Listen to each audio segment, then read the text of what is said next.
Chapter 48. Heading, Krishna pleases his devotees. Next paragraph. For days together, Krishna heard from Uddhava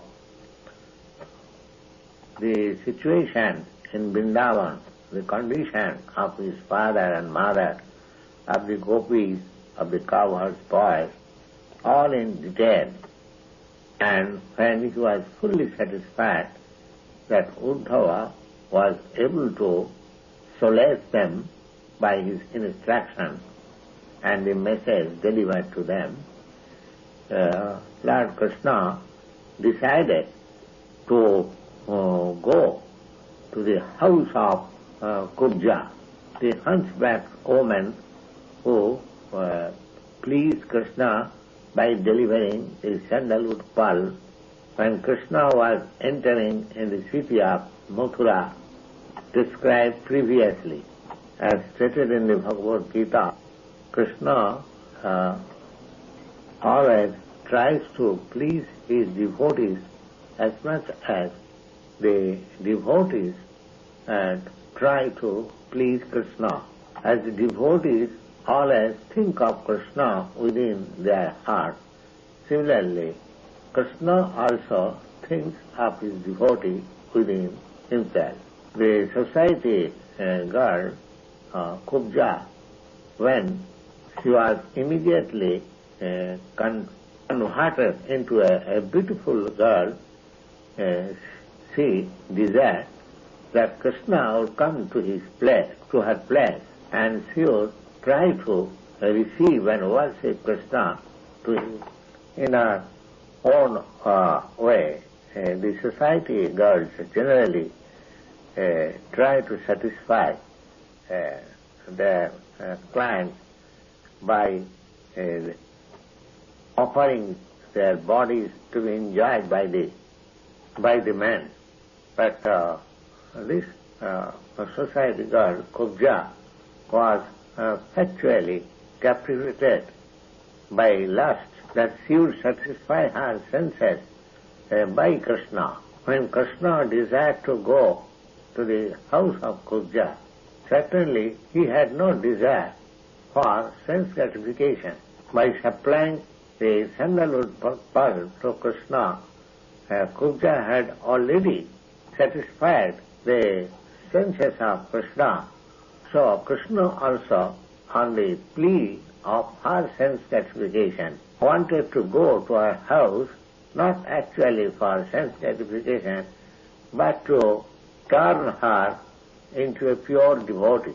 Krishna is always served by many thousands of goddess of persons. Therefore, he has no business to satisfy his senses by going to a society girl. But as he is kind to everyone, he desired to go there.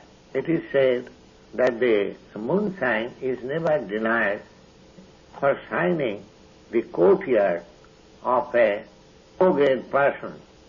Similarly, Krishna's transcendental mercy is never denied to anyone if somebody has rendered service unto him, either in the process of lust, anger, fearfulness, or by pure love. It is said in the ЩrīCaitanyacaritāmṛta that if anyone wants to serve Krishna, at the same time tries to satisfy his own lusty desires, in that case Krishna handles the matter in such a way that the devotee forgets his lusty desires and becomes a fully purified devotee constantly engaged in the service of the Lord. So, in order to fulfill his past promise, Uddhava went to the house of Kubja along with Uddhava. Coincidentally, when the society girl Kubja was very much anxious to get Krishna for satisfaction of her lusty desire.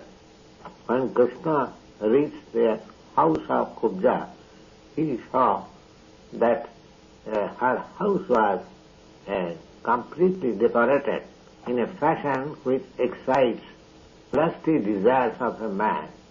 It suggests that there were many naked pictures also, on the top of which there were canopies and flags embroidered with pearls and pearl necklaces, along with comfortable bedstead and cushion chairs. The rooms were provided with nicely scented incense, sprinkled over by scented water and illuminated by nice lamps, flower garlands and similar other things.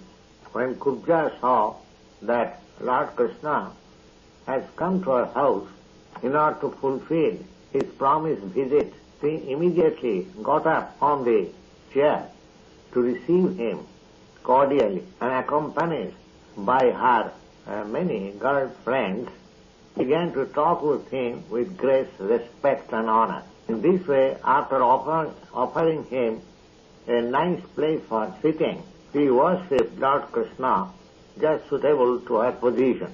Along with Krishna, Uddhava was similarly received by Kubja and her girl friends, but Uddhava did not take place on the equal level. He tried to sit down on the ground. Lord Krishna also, without wasting any more time, as it is generally practiced, entered the bedroom of Kubja. In the meantime, Kubja also took her bath and smeared over the body with the pulp of sandalwood and dressed herself with nice garments with decorated with valuable jewelry, ornaments, flower garlands, covered by nice scents, chewing betel nuts and other intoxicating eatables, and in this way she decorated her body very nicely and appeared before Krishna with feminine blissfulness, smiling glance, movement of the eyebrows, and thus very gracefully appeared before Lord Krishna, who is generally known as Madhava, the husband of goddess of fortune. And Krishna saw that Kubja was hesitating to come before her. He immediately caught hold of her hand, decorated with bangles, and with great affection dragged her beside him and made her sat by his side. The society girl, simply by supplying pulp of sandalwood previously to the Supreme Lord Krishna, became freed from all sinful reactions of her life, thus became eligible to enjoy with Krishna. Generally, the woman feels lusty from the breast, therefore she immediately took Krishna's lotus feet and placed on her breast, which was practically burning with the blazing fire of lust. Kubja, placing the lotus feet of Krishna on her breast, began to smell with her nose, and thus immediately became relieved from all lusty desires. She was allowed to embrace Krishna with her two arms and thus mitigate her long desire for Krishna as a visitor in her house.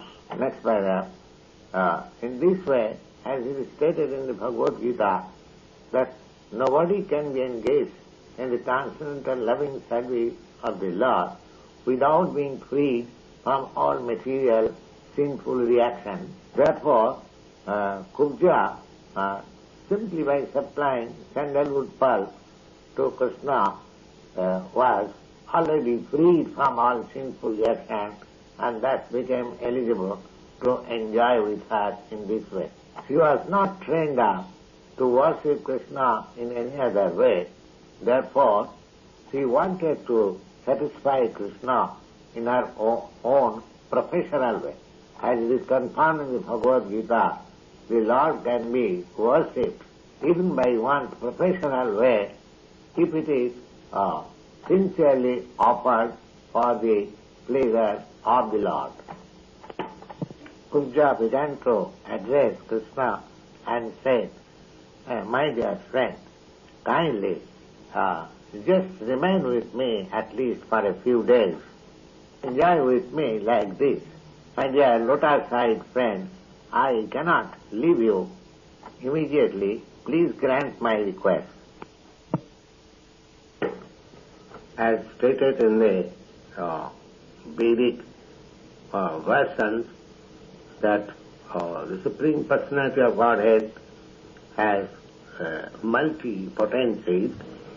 This Kubja is, according to expert opinion, representing the Bhu-Shakti potency of Krishna, as Srimati Radharani is representing the Chit-Shakti potency of Krishna. Similarly, Kubja is also representing another similar potency of Krishna. Although Kubja requested Krishna to remain with her for some days, Krishna politely impressed upon her that it was not possible for him to stay with her. As much as Krishna visits this material world occasionally, whereas his connection in the spiritual world is eternal. Either in the Vaikuntha planet or in the Goloka Vrindavan planet, Krishna is always present. The technical term of his presence in the spiritual world is called Prakat Leela. In this way, after satisfying Kubja by sweet words, Krishna returned to his place along with Uddhava. In this connection, there is a warning in the ЩrīmadBhāgavatam that Krishna is not very easily worshipable because he is the Supreme Personality of Godhead, the chief amongst the Vishnu Tattvas.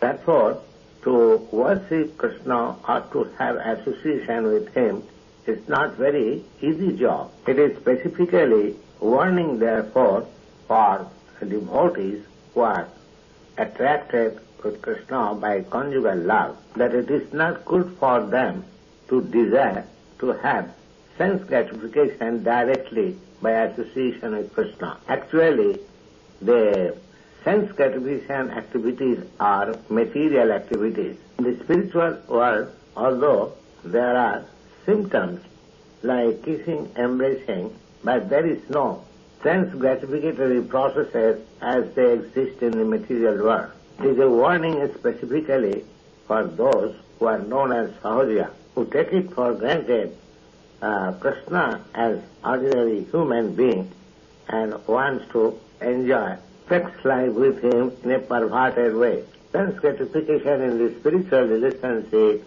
is most insignificant. Anyone who desires like that must be considered as less intelligent and requires to be reformed in that mentality. Similarly, after some time, as he promised Akrura also to visit his house, he desired to go there, accompanied by both Lord Balaram and Uddhava. As Akrura was in relationship with Krishna of servitorship, Krishna wanted to take some service from him in this connection. When Krishna, Balaram and Uddhava was approaching the house of Akrura, he immediately came forward embraced Uddhava and offered respectful obeisances, bowing down before Lord Krishna and Balaram. Krishna, Balaram and Uddhava also in turn offered him obeisances, and they were offered very nice sitting place by Akrura. When all of them were comfortably seated, Akrura immediately washed their feet and sprinkled the water on his head. Then he offered nice clothing, flowers, sandalwood pearl to worship them regularly, and all three of them became very much satisfied with the behavior of Akrura. After this, Akrura bowed down before Krishna, putting his head on the ground, and then keeping his lotus feet on his lap, began to press them mildly in the way of massaging. When Akrura was fully satisfied in the presence of Krishna Balaram, his eyes became filled with water for love of Krishna and began to offer his prayers as follows. My dear Lord Krishna, it is very kind of you that you have killed Kansa along with his associates, and thereby you have delivered the whole family of the Jodha dynasty from the greatest calamity. Your saving of the Jodha dynasty in this way will always be remembered by them. My dear Lord Krishna and Balaram, you are the original personality from whom everything has emanated. You are the original cause of all causes. By your inconceivable energy, you are all-pervasive and present everywhere. Except yourself, there is no other cause and effect, both gross and subtle.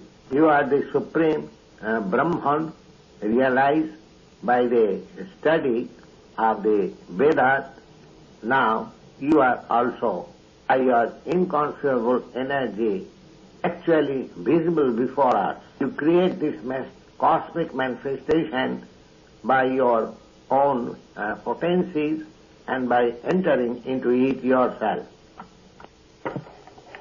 As the five material elements, namely earth, water, fire, air, sky, is distributed in everything, manifested by different size and bodies, similarly, you alone only enter into such different varieties of bodies created by your own energy as your part and parcel living entities, as well as independently yourself as the super soul. Thus it appears they are all differently situated. In other words, all the different forms of living entities, as stated in the Bhagavad-gītā, sarvajonishu. The material body is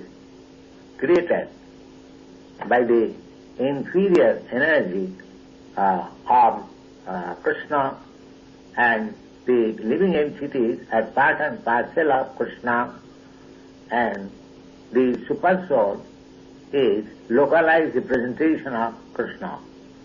Now, this material body, the living entity and the super soul combined together constitute an individual living being, but originally they are all different energies only of the Supreme Lord.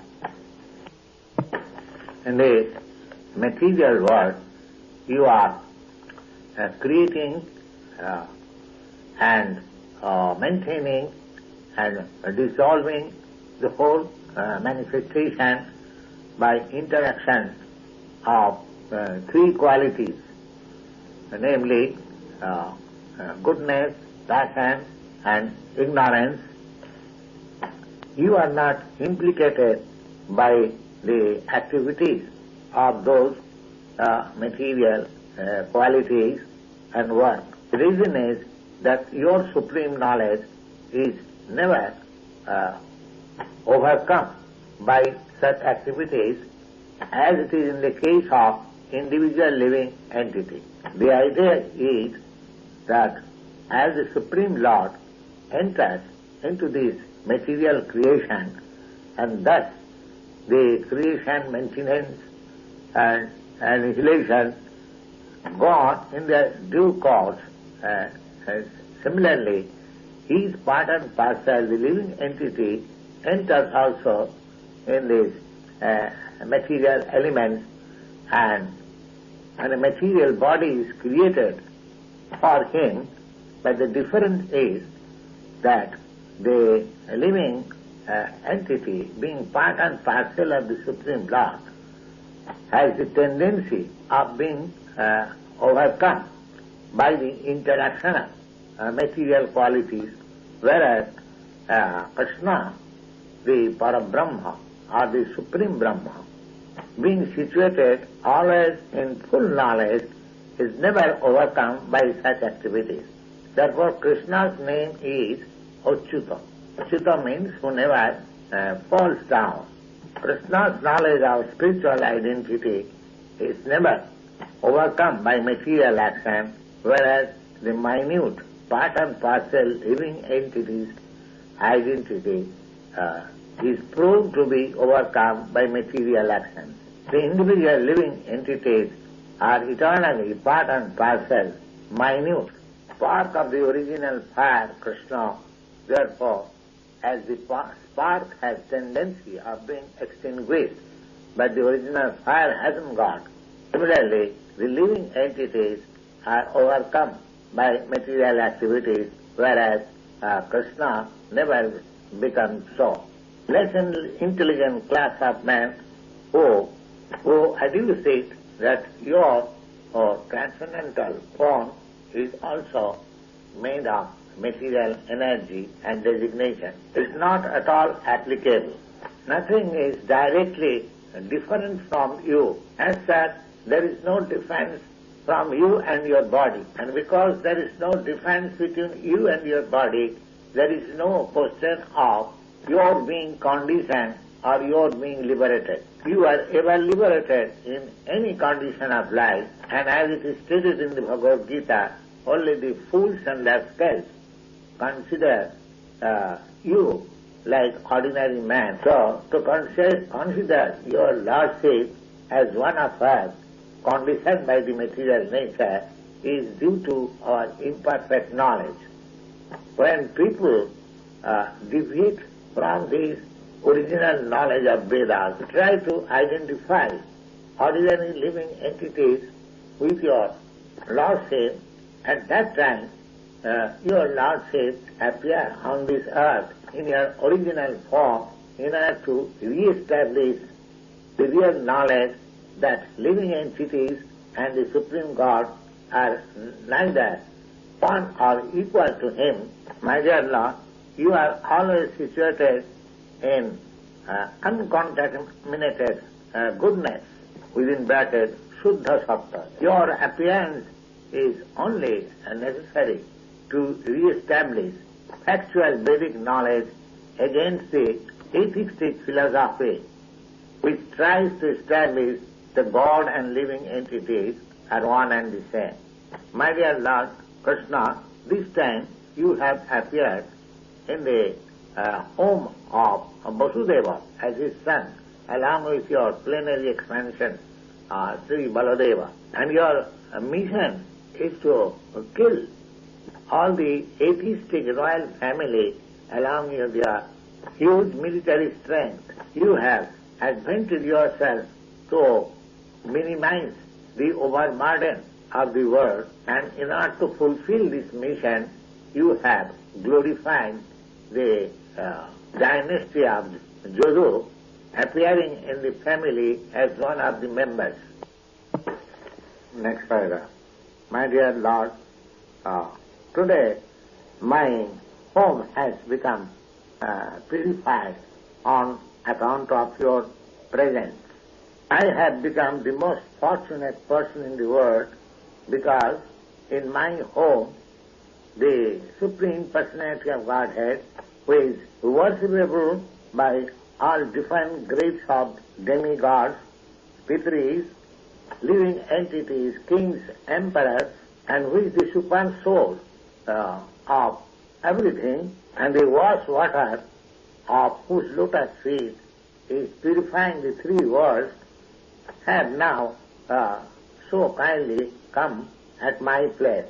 Who is there in the three worlds amongst the factual learned men that will not take shelter of your lotus feet and surrender unto you? Who is such a foolish person that will deny to become your devotee, knowing it well that nobody can be affectionate like you to his devotee? And the Vedic literature, you have declared everywhere that you are the most dearest friend of every living entity. This is confirmed in the Bhagavad-gītā, Sridhar Sarvabhutana. You are the Supreme Personality of Godhead, completely capable of fulfilling the desires of your devotees, real friend of everyone, and in spite of your giving yourself to your devotees, you are never deviated from your original prowess. Therefore, your potency has neither any decrease or increase in volume. My dear Lord, it is very difficult even for the great mystic yogis or for the demigods to ascertain your movements. You cannot be approached even by them, and still, out of your causeless mercy, you have kindly concentrated, come at my place. Therefore, this is the most auspicious moment in the journey of my material existence. By your grace only, I can just understand that my home, my wife, my children, my worldly possession, all of them are different bondages of my material existence. Please, therefore, you cut the knot and save me from this entanglement of false society, friendship and love. Next paragraph. Lord Sri Krishna was very much pleased by the offering of prayers by Akrura, and while he was smiling and captivating Akrura more and more, he began to reply his submissive devotional statement. The Lord replied as follows in very sweet words. My dear Akrura, in spite of your all submissiveness, I consider you as my superior on the level of my father and teachers and most well-wishing friend. You are therefore worshipable by me, and as your child, I am always to be protected by you. I desire to be maintained by you because I belong to the group of your own children. Apart from this filial relationship, an exalted devoted life, you are always to be worshipped by everyone. Anyone who desires his auspiciously must offer his respectful obeisances unto personalities like you. You are more than the demigods. People go to worship to the demigods when they are in need of some sense gratification. In other words, the demigods offer some benediction to the devotees after being worshipped by them, but a devotee like Akrura is always ready to offer the greatest benediction to the people. In other words, a saintly person or devotee is free to offer benediction to everyone, whereas the demigods, they can offer benediction after being worshipped. One can take advantage of the place of pilgrimage and the demigods after going there or by worshipping them, respectively. It takes lots of time for fulfillment of the desire. But a saintly person like you, my dear Akura, can immediately fulfill all desires of the devotee. My dear Akura, you are always our friend and well-wisher. You are always ready to act for our welfare. Kindly, therefore, go to Hastinapur just to see what arrangement has been made for the Pandavas. In other words, Krishna is very much anxious to know about the sons of Pandu, because they had lost their father in very minor ages. Krishna, being specifically very much friendly to his devotees, was anxious to know about them, and therefore he deputed Akura to go to Hastinapur and take information about the real situation. Krishna continued to say that I am hearing that after the death of King Pandu, his minor sons like Yudhishthira, Bhima, Arjuna, Nakul, Sahadev, along with their widow mother, has been taken in charge by Dhritarashtra to look after them as their guardian. But I have heard also that Dhritarashtra is not only blind by birth, but he is also blind in affection for his cruel son, Duryodhana.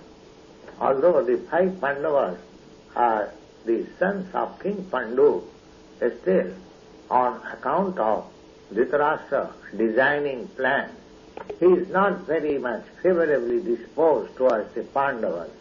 If you kindly go there and study the situation, how Dhritarashtra dealing with the Pandavas, and on the receipt of your report, I shall think over the matter how to do good to the Pandavas.